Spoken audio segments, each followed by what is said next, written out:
साथियों नमस्कार, मैं Anil Kumar advocate civil court Faizabad. साथियों, होली की ढेर सारी शुभकामनाएं आप सभी को।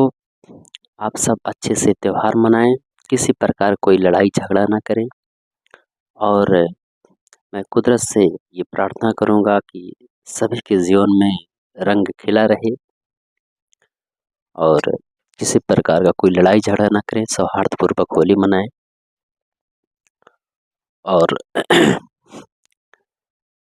जहाँ तक हो सके कि किसी भी मुकदमेबाजी से, किसी भी झगड़े से आप तब तक बचे रहें जब तक कि बहुत ज़्यादा अति ना हो जाए, चूँकि मर मुकदमा बहुत अच्छी बात नहीं है। एक बार पुनः आप सभी को होली की ढेर सारी शुभकामनाएँ। थैंक यू दोस्तों, मिलेंगे किसी दूसरे वीडियो में, तब तक